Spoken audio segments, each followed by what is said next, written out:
चक्षुर्मिलितं येन तस्मै श्री गुरवे नमः। हरे कृष्ण। इन श्लोकों में और अनुवाद में हमारा पूरा संदेश प्राप्त होता है।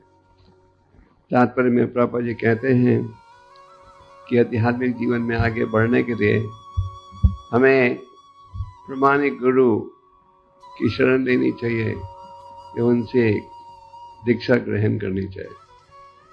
श्रीमद् भागवतम के 34 स्कंद में नारद मुनि प्रचेतस को कहते हैं कि स्वाभाविक व्यक्ति 3 प्रकार के जन्म प्राप्त करता है।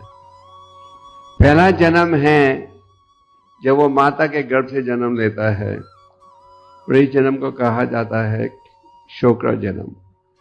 शोक्र का अर्थ है वीर्य, और शोक्र जन्म में एक रूप से पशु भी प्राप्त करते हैं। पशु भी जन्म लेते हैं वीर्य के कारण। दूसरा जन्म प्राप्त होता है जब आपको हरि नाम दीक्षा प्राप्त होती है, इसको कहा जाता है सवित्र जन्म। और तीसरा जन्म प्राप्त होता है जब हमें गायत्री मंत्र या ब्राह्मण दीक्षा प्राप्त होती है, और इसे कहा जाता है यज्ञिक जन्म।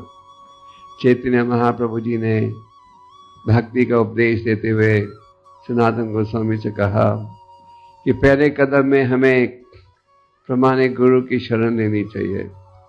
और प्रामाणिक गुरु के विषय में रूप गोस्वामी उपदेशामृत में कहते हैं, वाचो वेगम मनस क्रोध वेगम जीव वेगम उदारपस्थ वेगम, कि प्रामाणिक गुरु को मन और इंद्रियों पर पूरा वश होना चाहिए और शास्त्र के आधार पर उपदेश देना चाहिए।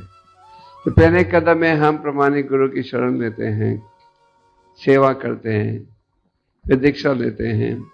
फिर आगे चैतन्य महाप्रभु ने कहा कि ये पूछो कि मुझे क्या त्यागना चाहिए भगवत प्रेम को प्राप्त करने के लिए।